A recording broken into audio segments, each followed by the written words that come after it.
Good morning and welcome to our Sunday service. Today we will be celebrating what it is to have a vision. And so I hope you'll join with us as we begin with some music.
Explode to new heights in your mind.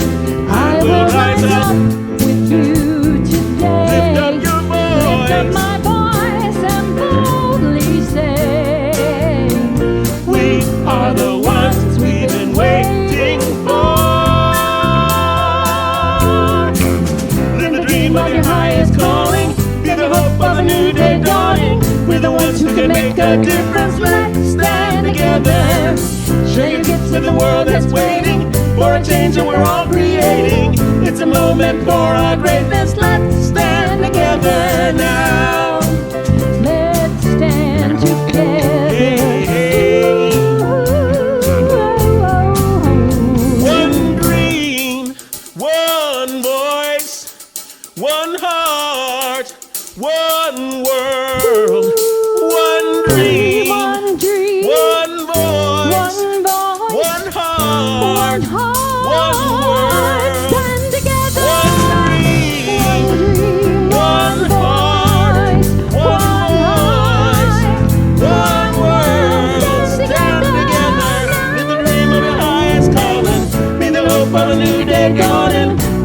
who can make a difference. Let's stand together. Share your gifts with a world that's waiting for a change we're all creating. It's a moment of our greatness. Let's stand together. Live the dream of your highest calling. Be the hope of a new day dawning. We're the ones who can make a difference. Let's stand together. Shaking with a world that's waiting for a change that we're all creating. It's a moment for our greatness. Let's stand together now. Praise God right now. Oh, let's stand together now. Everybody, let's stand together. Everybody, let's stand together. Praise God. Everybody, let's stand. Everybody, let's stand. And Praise God right now. you can make a difference. Let's stand together. Share gifts with a world that's waiting for a change that we're all creating. It's the moment of our greatness. Let's stand together now.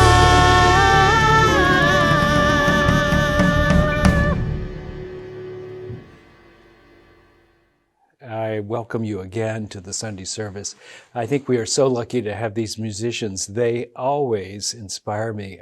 I'm so impressed with who they are and how they play. I want to also tell you that we have a few things coming up. We have a movie night, which will be on the 30th, starting at 7 o'clock. We'll be showing The Matrix outside, and bring whatever wrap you need to stay warm. This should be fun.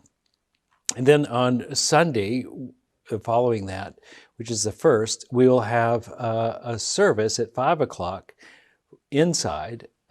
This is to hold in prayer for the country as it goes through this election, that we might come out united at the other side. So that's our hope and our prayer, and we invite you to do that. I also would like you to remember that for these events, you need to sign up. So don't forget to sign up also for a book study. The book study is going on. We're using the book Caste, C-A-S-T-E. It's really a book about the caste system in several different countries, especially the United States. Hope you'll read it and join a discussion group. Go to our blog to see how you might get involved in any of these 3 events, and they'll tell you where to sign up, how to get involved. Thanks. So today, for the Sunday service, I don't have Anna here to bring a little levity to the situation. I'm sorry, it's just me. But I want to say, today we're going to be talking about vision, how to lead with your highest thoughts, not to be caught in the day-to-day. Anyway, I'm going to begin now with meditation and prayer. So we'll start with prayer.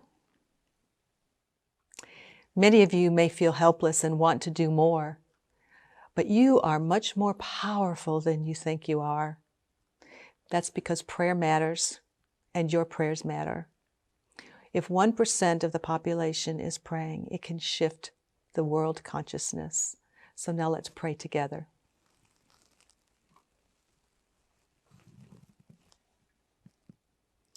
We turn within and connect with the God of our understanding. We feel the one presence and the one power, the center of our being, affirming all things are possible with God.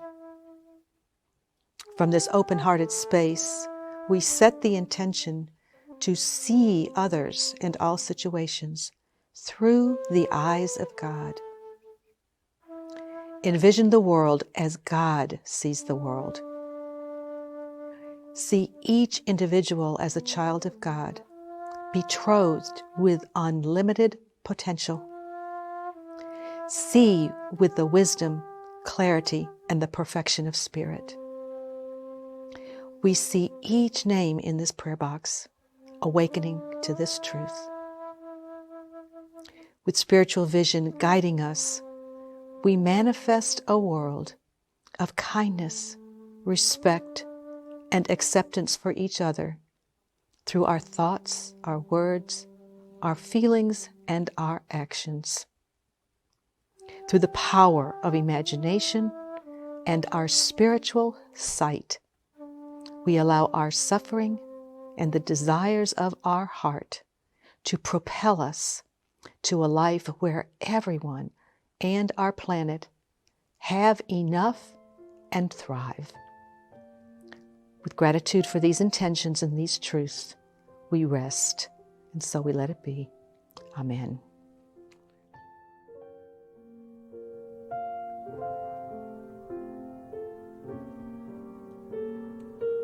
God and I are one. God and I are one. God and I are one.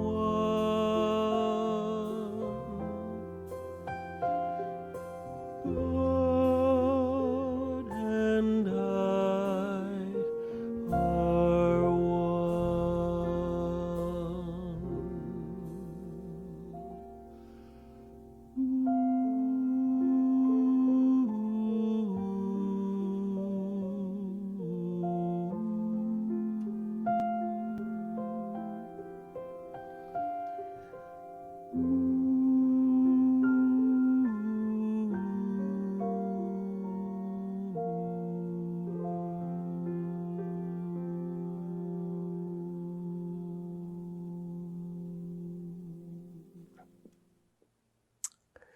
So let's begin with meditation.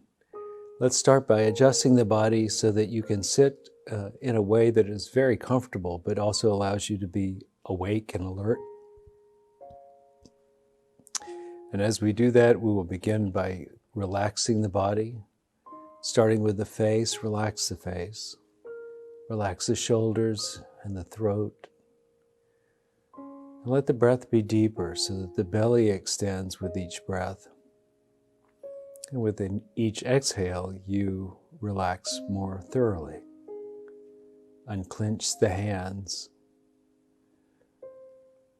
the jaw. Let the eyes close gently and be as quiet inside as we can.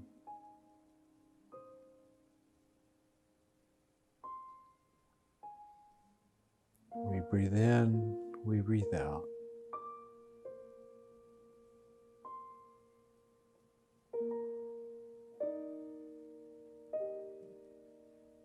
The body relaxes.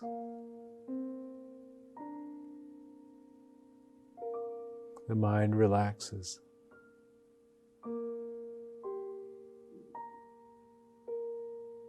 Put a slight smile on your face. Let the feeling of that all is well begin to permeate your body as you go deeper into relaxation.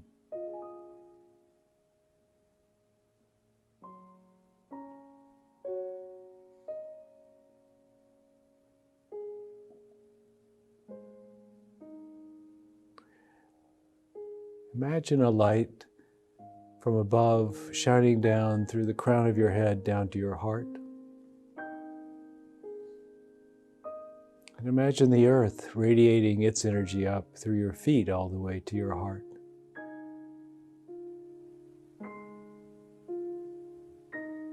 And let your breath be focused in the heart.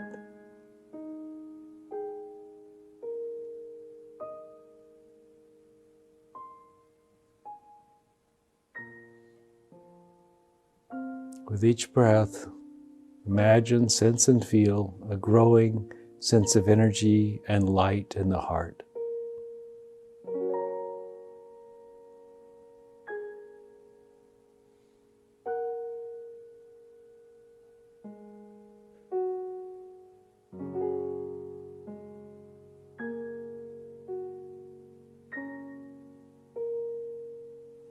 Now let us breathe into the heart and invite the heart to radiate its energy around to the rest of the body and to surround the body with love.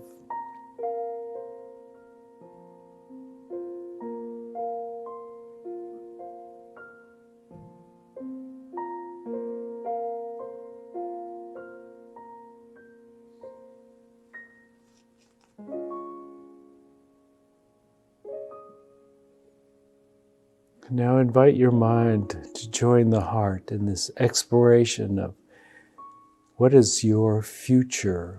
What is your vision for the future, for your life?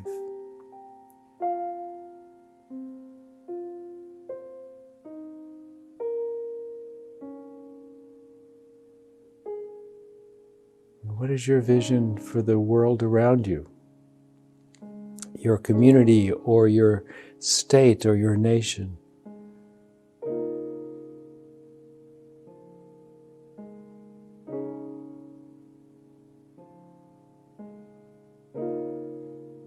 And what is your vision for the world?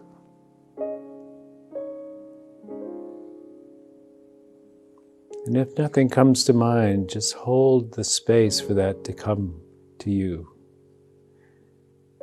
That it awakens in your mind and your heart. What is your vision for the future?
Having explored that for a while, let us move back into the quiet of our own minds, deep into the heart, and let yourself sit in holy silence, nurtured by the love that is in you, all around you, and in the world itself.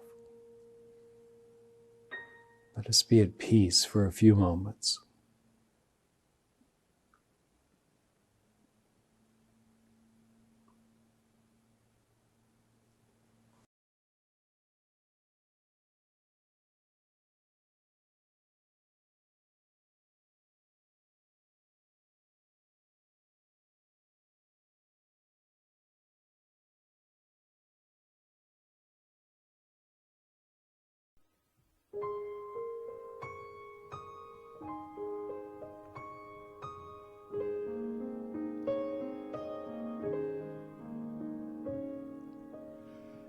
Give us this day our daily bread. You said you would supply all my needs according to your riches. I have but to ask, and I shall receive.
This week I've been watching some YouTubes, actually on Netflix, and I wanted to talk to you a little bit about what that has inspired me to think about this week. The first one is a documentary called The Social Dilemma. The Social Dilemma is discussing the effect that social media is having on our lives, especially in how we think. The interesting thing about the social dilemma is, without putting too much on it, I think it lays at the feet of the social media much of the ills that we're experiencing in this year of political divide. And that political divide is fomented by things that we see online. And the way it is fomented is really quite innocent to a certain degree.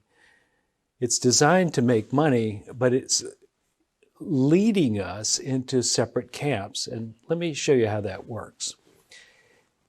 If you click on something on your social media and they're watching everything you click on in your computer and phone, they will go, oh, that's that type of person.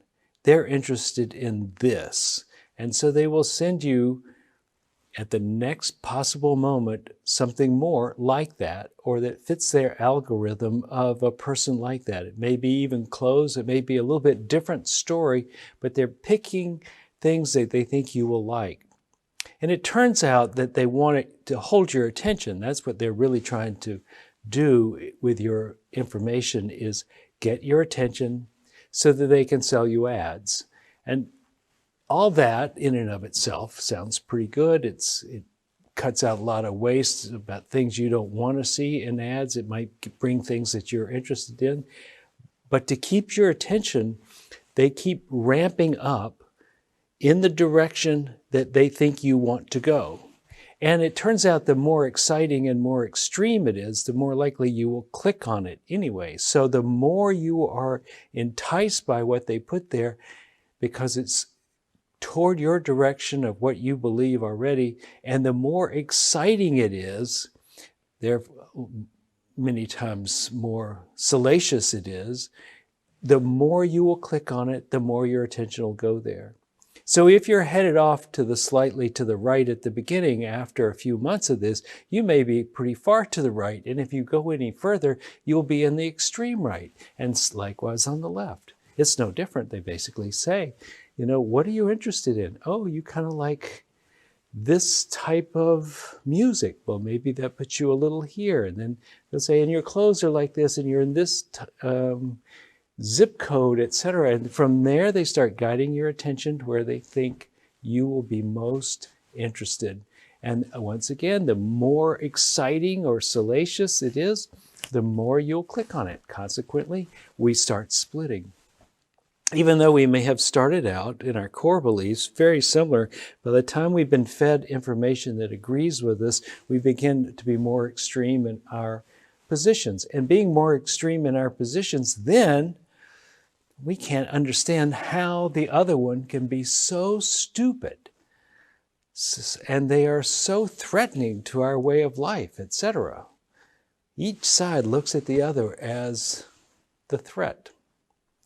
Now, what I think the real threat is, according to this movie, this documentary Social Dilemma, is that we are being bifurcated by our interest, fed only things that we're interested in, not even shown the other side.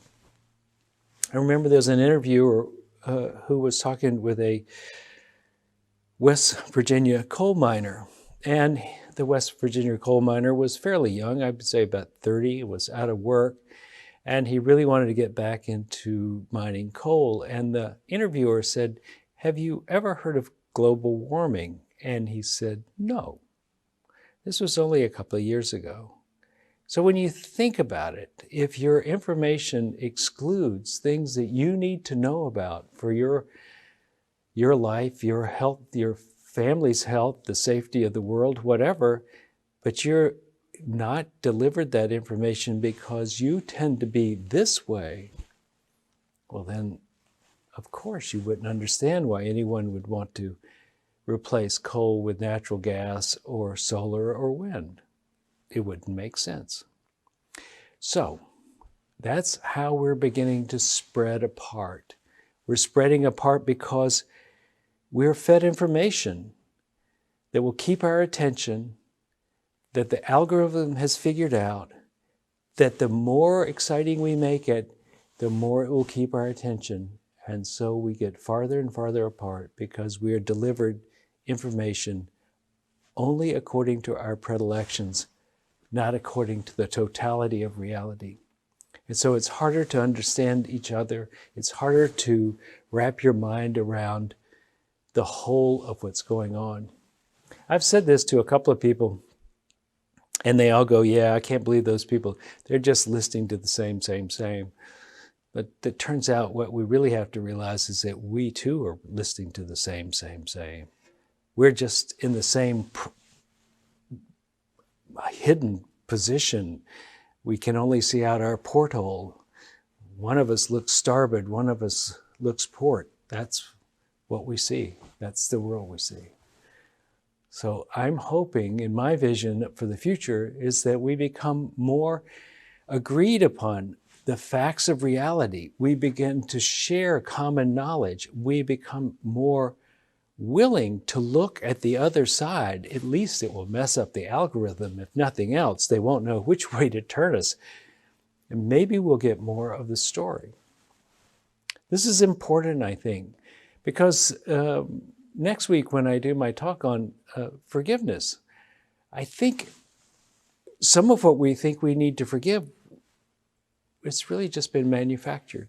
It's not necessarily the way it is. So that's one film I saw. The second film I saw was a film by David Attenborough. David Attenborough is now the naturalist from England that has the great voice. And he's 93 years old. And he did this film for Netflix also, A Life on Our Planet. And it kind of chronicles his time as doing documentaries on nature for the last 50 years. And starting as early as his early years, his own years, he catalogs how the world has changed. And of course, it's incredibly beautiful footage, easy to watch, except for the fact that as it goes along, we realize that much of the natural world has been changed. And in changing it, 90% of all the large mammals that were wild are gone. Many species have disappeared. Landscapes have been radically changed, and much of the rainforest has been destroyed. And all this is made pretty clear to David Attenborough over his 93 years of watching it intimately, and he shares that with us. All of this could be really depressing, and to some degree it should get us in our hearts and in our bellies, and we should feel it, that things have changed and we have been part of the problem that has caused that. But we can also be part of the solution, which is what he ends his film with, which is his vision for the future. In the future, we could be moving away from fossil fuels, which are heating up the planet with its CO2 emissions. We could be more conscientious with our use of space to grow food, perhaps changing our diet from heavily meat-oriented to more vegetable and plant-oriented. We could be better stewards of the world in general. And I think he lays out a way in which that might happen, and in some ways is already happening. And so in that way, I do feel like there's a bit of hope. Recently, I was talking to my sister-in-law. They have a house at the coast, and that house is a few feet above sea level. It's the same house that I used to go to for the last 35, 40 years. And over time, you can literally see what the highest high tide, no storm involved, is creating. That house now is surrounded on two sides, well, actually three sides, by water when the highest tides come. That was not true 35 years ago. So in a mere 35 years, the sea level has risen in in a visible way for me. I can track it. It goes all the way around the house. That's a little bit frightening to think, couple that with a storm, it could be catastrophic. And that's what is happening, I think, this summer. Many storms, many fires. These are things that I think are influenced by what we have done to the atmosphere. And if we don't change it, we can't expect it to get any better. So I want to talk to you a little bit about the idea of a vision. I think if we do not take our vision, we will become just what the writer has said about us. We will just be normal if we don't have a vision. And her definition of normal is getting dressed in clothes that you buy for work and driving through traffic in a car that you're still paying for in order to get to a job you need to pay for the clothes in the car and the house you leave vacant all day so you can afford to live in it. This time of the coronavirus has really given us a chance to step back and think, to step back and observe, step back and to feel, step back really to be.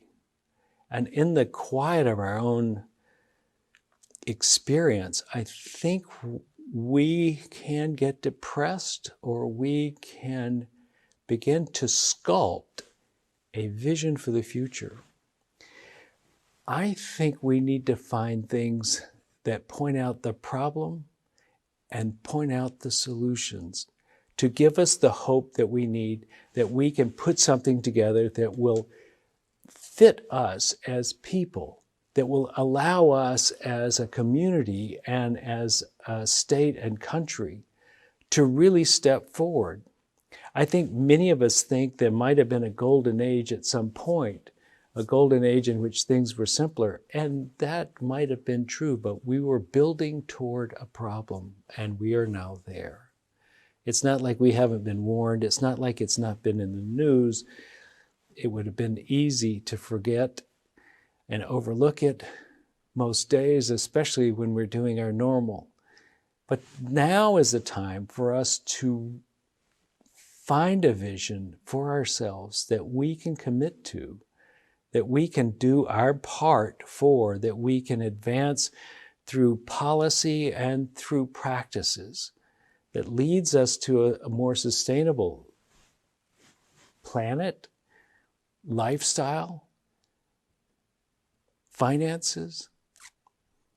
I think one of the things that I've noticed is that everything has gotten bigger. I think almost every car is now an SUV, but not just not a little SUV, a bigger SUV, bigger each year. It seems like on average it goes up. The size of houses goes up. The size of debt goes up. The size of our waistline go up. The problems that we see in the world seem to be increasing. To some degree, it is about living within our means, not taking more than we need so that all people can have what they need to live.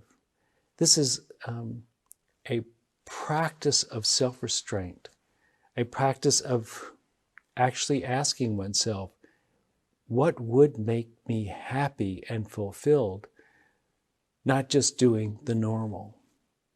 So that's a piece of it. And I also think one of the things that's happening during this time period is part of the reason we're doing the book Cast in our book study is that we need to know the suffering that is caused in many ways by innocence, some not always by innocence, but in many ways just by complacency, the suffering that some of our community has been experiencing for hundreds of years. It's good for us to know what that is so that we might live with a clarity of what needs to be changed because we know what has been wrong in the past. So I think to develop a vision, you need both the carrot and the stick. And the stick is all that is happening right now. all that we can see that needs to be corrected. And the carrot is that with God, all things are possible, that we have created this world, and so we can recreate it. There was a time when no one had an automobile. There was a time when we lived in very different circumstances. We have made this. It didn't just fall on us. We are the constructors of our lives. And as constructors of our lives, we sometimes need to stop what we're doing and look to see if it is the way we want it to go. Are we using the energies that we have in a way that we would be happy to tell our grandchildren we did that? Are we using our energies today in a way that we will be happy that we did? It's something that bugs me all the time. Am I doing what I should be doing? Am I doing the right thing? I think one of the things that a vision can do for you is give you clarity of what yours to do. We had a speaker here at this church about 10 years ago, and he said, what breaks your heart is probably where you need to be applying your efforts. That will be what leads you into your vision. Whatever breaks your heart. So for some people, it may be helping children or the planet, animals. I think each of us have to choose on a personal level. But on a societal level, I think one of the things we can say, that this community, the community of the United States, the community of our state, our local community, should be a place where all people can thrive. Thrive because they are treated equally, but thrive because they're also given opportunity, that we invest in the future in educations for children, that we invest in the health of people, but we also invest in the nature around us so that this is a healthier place to live. We could also use our own personal relationships, that they become more fulfilling because we are advancing according to our highest ideals. I love Gandhi's statement, who said, there's nothing wrong with Christianity, there's just no one has ever tried it. I think we need to remember that we are the creators of our behavior. It is up to us. We may have been influenced by many things that we were unaware of, but now in a day of awakening, it is up for us to act with conscience and kindness. I want to read you something that Helen Keller said. The most pathetic person in the world is someone who has sight but no vision. So it's up to us to create one. I do think it really is up to us. And to some degree, it's a manufactured thing. And to some degree, it is a given thing. So allow yourself to dream, to hope, to suffer even as you contemplate what's wrong. Allow yourself to be engaged in it. And once you find it, once you feel it, what is yours to do? Take these words from Winston Churchill, who was addressing Parliament for the first time as Prime Minister in 1940. He was talking about the situation they had with Germany and the battle they were in. And here's what he said. I have nothing to offer but blood, toil, and tears and sweat. We have before us an ordeal of the most grievous kind.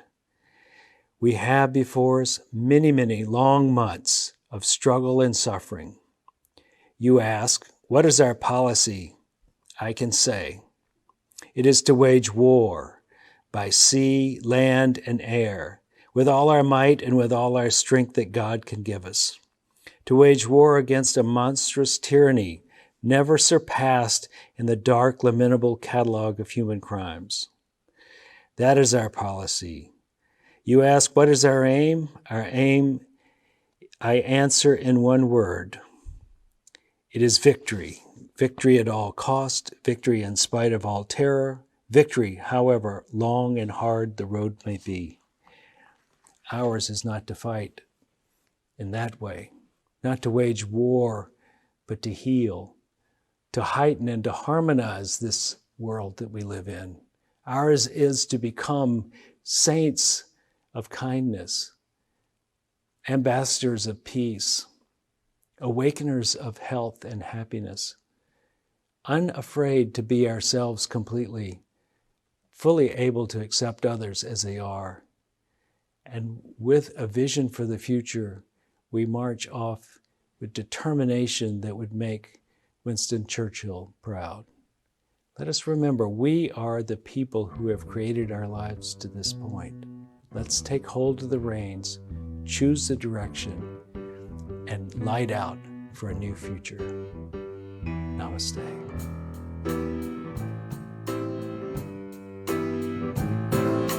Wake up, everybody. No more sleeping in bed. No more backwards thinking. Time for thinking ahead. The world has changed so very much from what it used to be. There is so much hatred and war and poverty. Oh, wake up all the teachers. Time to teach a new day. Maybe then they'll listen to what you have to say. Ooh, they're the ones who's coming up, and the world is in their hands. When you teach them children, teach them the very best you can. The world won't get no better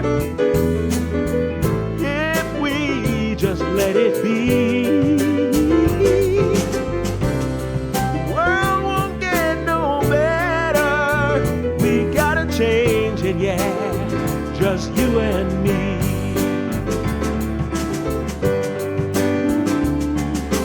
Wake up all the doctors, make the old people well. They're the ones who suffer and who catch all the hell. They don't have so very long before the final day. So won't you make them happy before they slip away? And wake up all you builders, it's time to build a new land. I know we can do it if we all lend a hand. The only thing we have to do is put it in our mind. Surely things will work out. They'll do it every time.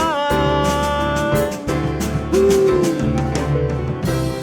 The world won't get no better if we just let it be.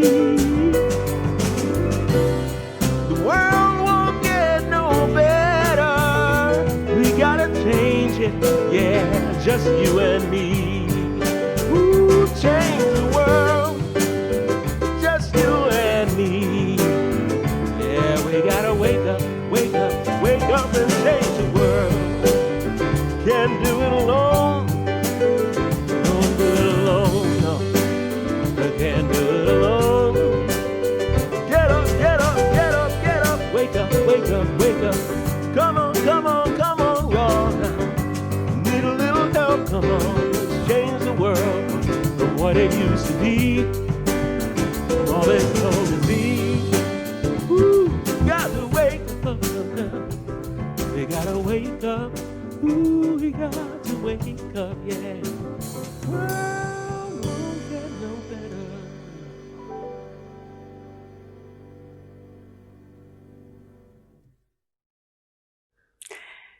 I want to start off this time by just saying thank you to all of you for sharing yourself, bringing your heart, and giving from that place.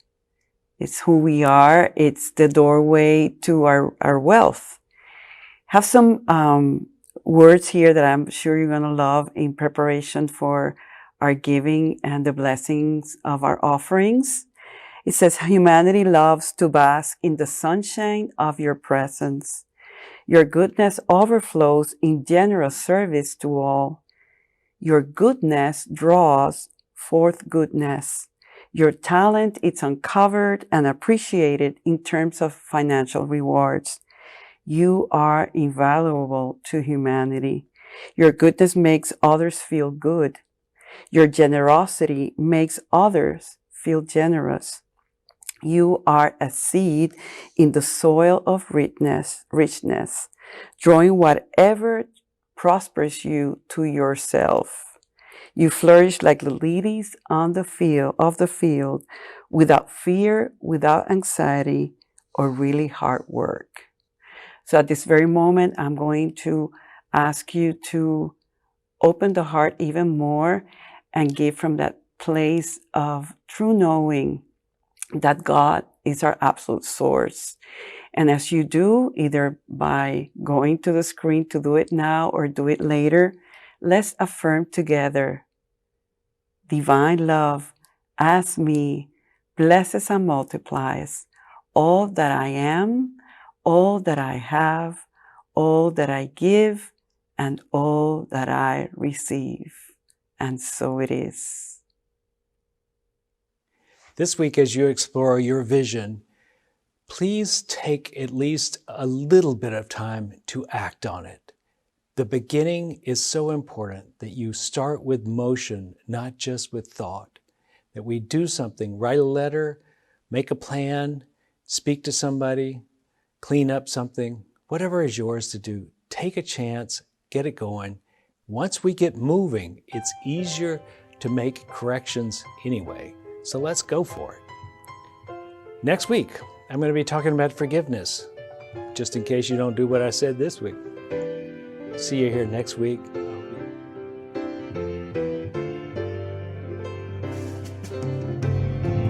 Let there be peace on earth, and let it begin with me.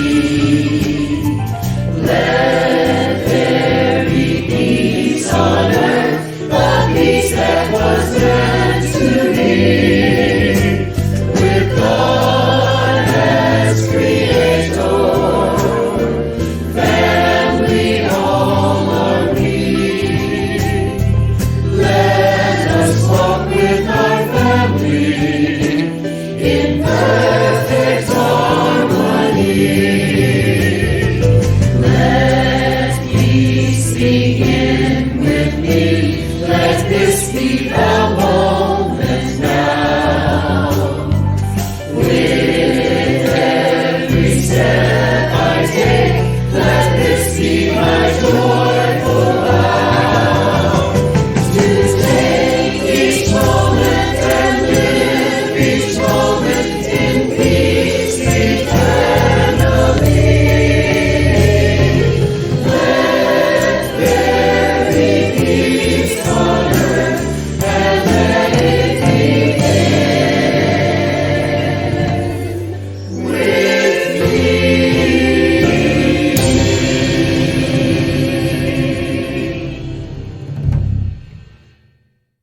The light of God surrounds us. I am the light of God. The love of God enfolds us. I am the love of God. The power of God protects us. I am the power of God.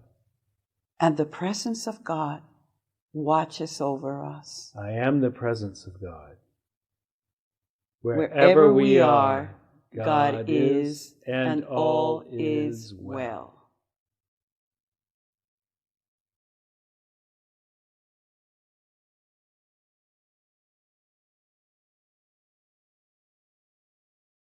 It puts the emphasis on your emotional state. You know, do you like somebody, not like somebody?